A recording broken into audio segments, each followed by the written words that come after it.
Ya, saya akan bacakan demikian firman Tuhan bagi kita sekalian. Keluaran pasal yang ke-15, ayat yang ke-22 sampai 27. Di Mara dan di Elim, Musa menyuruh orang Israel berangkat dari laut Teberau, lalu mereka pergi ke padang gurun Sur. 3 hari lamanya mereka berjalan di padang gurun itu dengan tidak mendapatkan air. Sampailah mereka di Mara, tetapi mereka tidak dapat meminum air yang di Mara itu karena pahit rasanya. Itulah sebabnya dinamai orang tempat itu Mara. Lalu bersungut-sungutlah bangsa itu kepada Musa, kata mereka, apakah yang akan kami minum? Musa berseru-seru kepada Tuhan, dan Tuhan menunjukkan kepadanya atau kepada Musa sepotong kayu.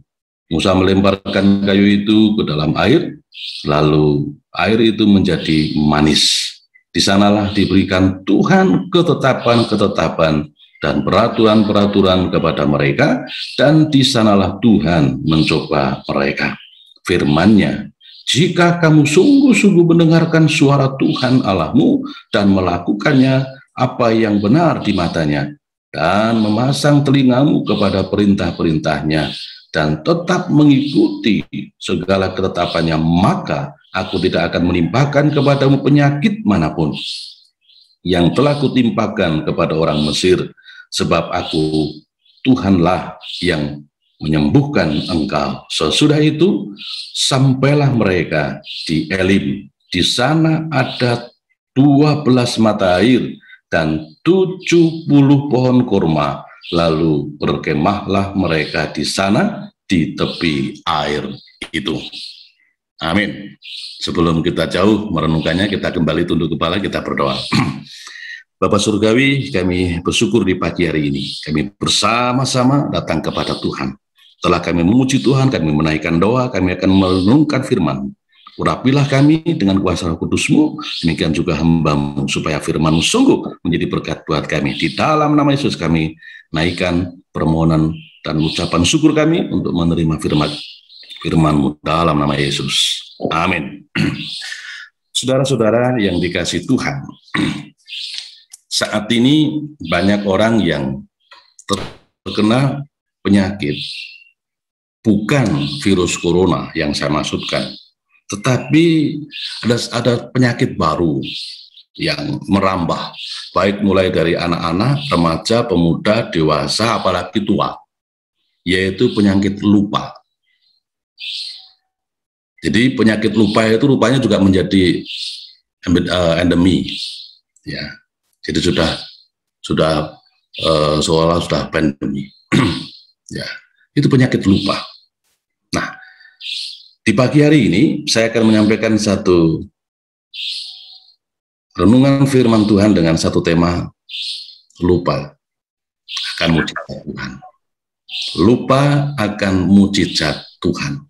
Nah, Bapak Ibu serta saudaraku yang dikasihi Tuhan, dalam konteks kebenaran firman Tuhan yang kita baca, itu berbicara bagaimana setelah bangsa Israel itu keluar dari tanah perbudakan menuju ke tempat yang Allah janjikan, yaitu tanah yang berlimpah-limpah susu dan madunya. Nah, coba kita akan melihat bagaimanakah sikap dari bangsa Israel ini setelah dia dituntun keluar dari Mesir dan dari konteks pembicaraan, dari konteks dari kebenaran firman Tuhan yang kita baca ini. Di dalam Keluaran pasal 15 ayat 22 sampai 27. Kita lihat bahwa rupanya Bapak Ibu serta saudaraku yang dikasihi Tuhan, bangsa ini sudah berusaha untuk tetap baik di hadapan Tuhan, tapi ternyata penyakit lupa itu menghinggapi mereka. Sehingga dengan lupa itulah maka yang pertama menjadikan mereka bersungut-sungut terhadap Tuhan. Bapak Ibu serta saudara yang dikasihi Tuhan, perhatikan di dalam ayat yang ke-24. Lalu bersungut-sungutlah bangsa itu kepada Musa kata mereka, apakah yang akan kami minum? Saudara-saudara, perhatikan. Mereka bersungut-sungut, padahal dikatakan di dalam ayat yang ke-22 bagian B, 3 hari lamanya mereka berjalan di padang gurun itu. Dari mana mereka? Ayat 22 bagian awal dikatakan, Musa menyuruh orang Israel berangkat dari laut Teberau. Jadi baru 3 hari perjalanan, di mana mereka melihat, merasakan mujizat Tuhan yang amazing, yang luar biasa. Perhatikan di dalam pasal yang ke-14, ayat yang ke-15, sampai ayatnya yang ke-31. Di mana mujizat Allah terjadi di sana. Bangsa Israel yang dikejar oleh bangsa Mesir, Allah mampu membuat bangsa Israel terbelalak melihat mujizat yang amazing, yang luar biasa. Mereka menyeberangi laut itu. Laut terbelah menjadi 2. Bahkan sisi kanan, sisi kiri seolah seperti tembok, dan mereka berjalan.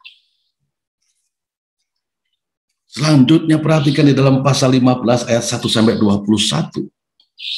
Jadi bukan saja mereka melihat, merasakan mujizat yang luar biasa itu, bahkan diungkapkan rasa terima kasihnya itu dengan bernyanyi. Perhatikan di dalam judulnya, nyanyian Musa dan Israel. Wah, mereka bernyanyi, bersukacita, merasakan mujizat pertolongan Tuhan. Bahkan perempuan-perempuan menari-nari. Di dalam ayat yang ke-20, pasal 15 ayat 20 dikatakan, lalu Miriam Nabiah itu saudara perempuan Harun mengambil rebana di tangannya, dan tampillah semua perempuan mengikutinya memukul rebana serta menari-nari, dan menyanyilah Miriam memimpin mereka. Oh, haleluya. Jadi mereka bersukacita. Oh, ucapkan terima kasih. Praise the Lord. Oh, puji Tuhan. Mereka menari-nari. Tetapi 3 hari kemudian mereka bersungut-sungut. 3 hari kemudian mereka lupa terhadap mujizat yang Tuhan sudah nyatakan. Saudara-saudara, bersungut-sungut itu ternyata artinya menggerutu, ngomel. Itu bersungut-sungut. Bahkan bersungut-sungut atau sifat bersungut-sungut itu mampu merampas sukacita yang dari Tuhan. Dan itu adalah sebuah sifat yang sama sekali tidak produktif dan hanya akan menambah masalah bagi diri sendiri. Nah, serta saudara, Bapak Ibu serta saudara yang dikasih Tuhan ini, dan itu yang betul bahwa sifat menggerutu, bersungut-sungut itu mampu merampas sukacita yang dari Tuhan. Yang mereka tadinya bersorak-sorak, akhirnya jadi menggerutu, ngomel, bahkan menari, Bapak Ibu serta saudara yang dikasih Tuhan. Menggerutu itu dari bahasa Yunani, bukan Ibrani, Yunani. Itu adalah gongkusomos. Gongkusomos artinya itu adalah bukan sekedar mengeluh, tetapi menjerumus kepada suatu tindakan pemberontakan. Artinya bahwa seolah mereka sudah hilang terhadap yaitu kekuatan sukacita yang tadinya mereka ungkapkan. Apa penyebabnya? Lupa. Itu yang pertama. Lalu yang kedua, perhatikan. Kalau tadi di dalam ayat yang ke-24,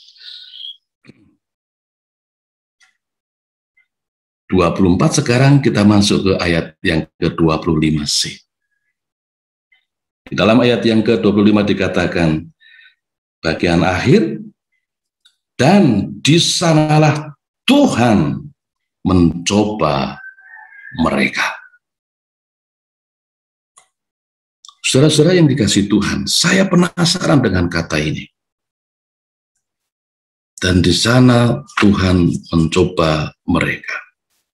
Kemudian saya melihat dalam terjemahan King James, itu berkata seperti ini, and there he proved them. Artinya, dan di sana dia membuktikannya. Ya, dari kata yaitu proved, ya, membuktikannya. Nah, membuktikan apa? Nah, Bapak Ibu serta saudara yang dikasih Tuhan, karena bangsa Israel lupa terhadap kuasa mujizat Tuhan, sehingga mereka gagal dalam konteks ini, dalam peristiwa ini. Dia gagal dalam membuktikan iman percayanya kepada Allah. Maka dikatakan di situ, ingin membuktikannya, dan di sana dia membuktikannya. Membuktikan apa? Iman percayanya kepada Tuhan. Kuasa yang amazing itu, yang sudah Allah tunjukkan, sudah Allah nyatakan, sudah Allah berikan itu, mereka lupa hanya dalam 3 hari. Mereka sudah lupa. Dan mereka gagal dalam hal ini. Dalam konteks ini, dalam peristiwa ini, gagal dalam membuktikan imannya, percayanya, kuasa mujizat Tuhan. Dia gagal di sini, saudara-saudara yang dikasih Tuhan. Ya, padahal tadinya, bersuka cita, mereka bersorak-sorak, praise the Lord. Tapi baru 3 hari saja sudah luntur sukacita itu. Bahkan diganti sukacita dengan persungutan, sukacita dengan omelan, bahkan cenderung kepada pemberontakan. Bukan hanya itu saja, mereka lupa. Sehingga menjadikan mereka tidak mampu membuktikan bahwa Allah itu Maha Kuasa. Padahal baru saja mereka merasakan akan kuasa Allah yang amazing itu, yang luar biasa itu. Lalu yang ketiga, karena lupa, mereka bersungut-sungut, mereka gagal membuktikan iman percayanya terhadap kuasa Tuhan. Lalu yang ketiga, perhatikan di dalam ayat yang ke-27, dikatakan, dan sesudah itu sampailah mereka di Elim. Di sana ada 12 mata air dan 70 pohon kurma. Lalu berkemahlah mereka di sana di tepi air itu. Karena mereka lupa, maka menjadikan mereka tidak mampu mengendalikan diri dengan baik untuk bisa menghadapi setiap tantangan ujian itu. Itu tidak bisa mengendalikan diri dengan baik, yaitu sabar. Saudara-saudara, kalau mereka mau sedikit saja sabar, maka mereka bukan hanya akan menemukan satu mata air yang pahit, tetapi kalau mereka mau sabar, dapat mengendalikan diri dan ingat terhadap kuasa Tuhan, mereka bukan hanya mendapat satu mata air, tetapi dikatakan berapa? 12 mata air. Bahkan bersama dengan 70 pohon kurma. Oh, haleluya. Jadi sebenarnya perhatikan yang Tuhan ingatkan. Di dalam ayat yang ke-26 itu luar biasa. Firman-Nya, jika kamu sungguh-sungguh mendengarkan suara Tuhan Allahmu dan melakukan apa yang benar di matanya dan memasang telingamu kepada perintah-perintahnya dan tetap mengikuti segala ketetapan aku, maka aku tidak akan menimpakan kepadamu penyakit manapun yang telah kutimpakan kepada orang Mesir. Jadi sebenarnya mereka lupa terhadap ini, bahwa Tuhan sudah berfirman, sudah mengingatkan kepada mereka, kalau kamu dengan sungguh-sungguh mendengarkan dan melakukannya, dengan kata lain, aku akan tetap menolong. Padahal saudara-saudara, pada waktu mereka berjalan itu, keluar dari Mesir itu, kalau Bapak Ibu serta saudaraku baca, pada waktu perjalanan siang hari, mereka dinaungi dengan tiang awan, sehingga mereka tidak kepanasan. Seperti kita di Surabaya, mulai panas. Kemarin saya tanya dengan teman-teman yang di Sumba, yang pada pulang, panas mana? Sumba sama Surabaya. Panas Sumba, Pak, katanya. Oh, ini kami pulang jadi tambah hitam, Pak. Oh, gitu ya. Bukan saya yang ngomong loh ya, saya bilang gitu. Katanya tambah hitam pulang, Bapak Ibu. Ya. Tapi kenapa? Lebih panas di Sumba kok pulang, katanya. Ya itulah ya, namanya pengen dekat sama keluarga. Ya. Panas. Di Pati juga panas, Bapak Ibu serta Tuhan. Tapi tidak sepanas hati kita kalau ada masalah, ya kan? Itu tetap dingin. Jadi artinya bahwa kalau siang hari itu dinaungi dengan tiang awan, mereka tidak kepanasan. Ya, mereka tidak akan menjadi hitam-hitam, Bapak Ibu. Ya. Kalau malam, ini yang luar biasa. Kalau malam ada tiang api, sehingga mereka tidak merasa gelap. Ini loh, sehingga mereka tetap bisa berjalan antara siang dan malam, tetap berjalan. Ini harusnya memperkokoh mereka, memperkuat imannya kepada Tuhan. Tetapi ternyata juga bangsa ini masih lupa terhadap pertolongan Tuhan yang sedemikian rupa, yang amazing itu. Ya. Coba bayangkan, adakah yang seperti itu? Tidak ada loh Bapak Ibu. Setelah saudara ini dikasih Tuhan, masuk malam ada tiang api, ya bisa menerangi mereka, sehingga mereka bisa terang. Ya. Jadi kalau misalnya waktu itu sudah ada zaman seperti saat ini ya, ada apa namanya ini, pakai model daring, jaringan gitu. Ya mungkin jaringannya tetap kuat, sehingga tidak akan ada yang mengeluh. Kemarin saya mengajar itu, saya lihat ada satu mahasiswa keluar masuk. Mana ini jaringannya Pak? Jaringannya kenapa? Jelek katanya. Yang jelek jaringannya atau kamu? Jadi katanya jaringannya jelek, Bapak Ibu. Ya, jangan-jangan kita sendiri yang jelek ya? Jangan-jangan gitu. Kalau misalnya dulu ada seperti itu, pasti jaringannya kuat. Malam aja ada tiang apinya loh, hebat itu.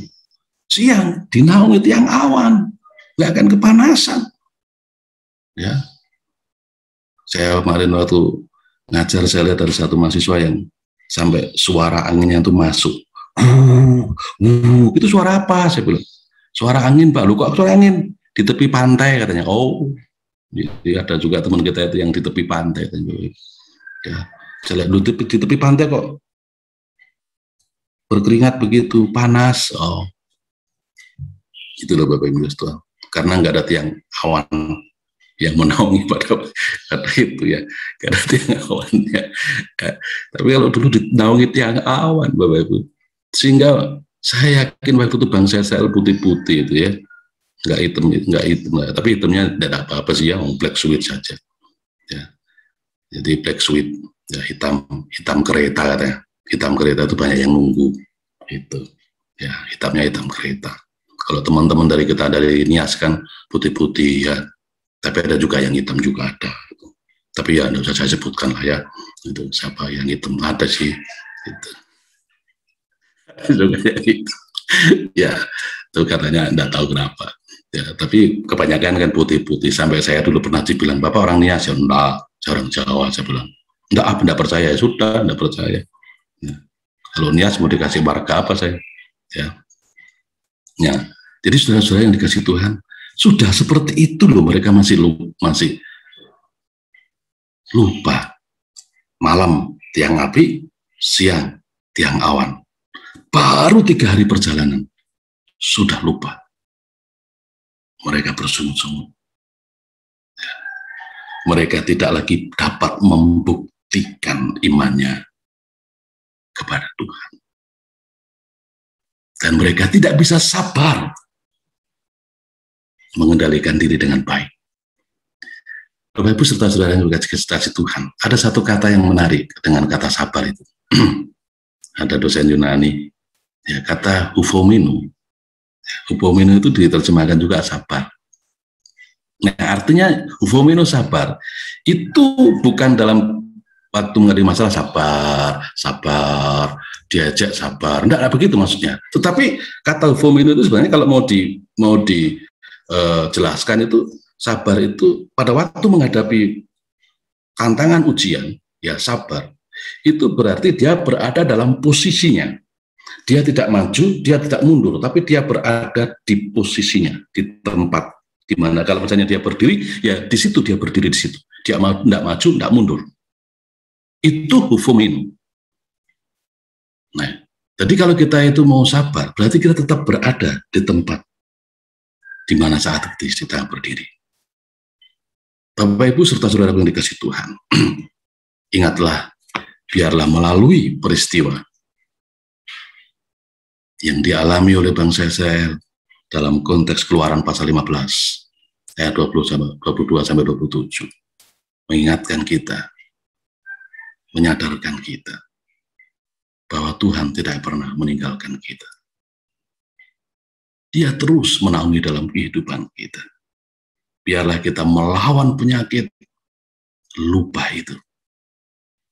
Jangan merasa kita pesimis, jangan merasa kita kecil hati.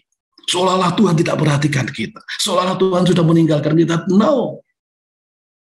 Tidak.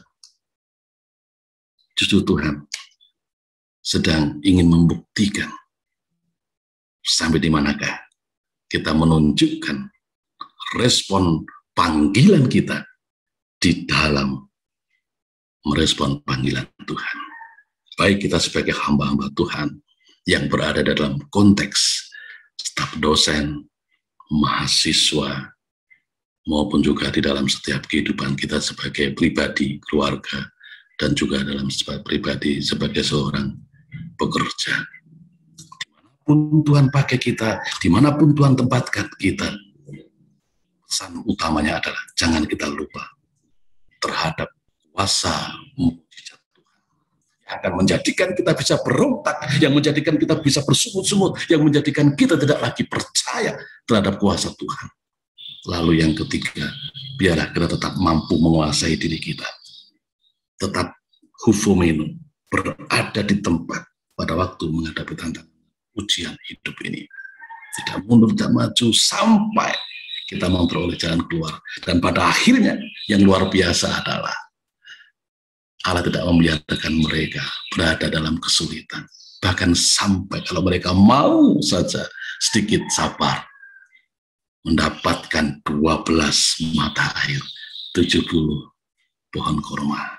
Saudara-saudara, keberhasilan, kesuksesan sedang menunggu kita sekalian. Ayo, mari kita raih, kita nikmati keberhasilan itu. Jangan dengan tidak lupa terhadap kuasa mujizatnya. Pada akhirnya pun kita juga akan bersukacita seperti bangsa ini. Karena mereka menemukan bukan hanya 1 mata air, tapi 12 dan 70 pohon kurma. Kita akan menemukan, kita akan memperoleh keberhasilan dan kesuksesan. Karena berkat pertolongan Tuhan yang luar biasa. Dan pada akhirnya kita akan berkata, praise the Lord. Puji Tuhan, Tuhan memberkati kita semua.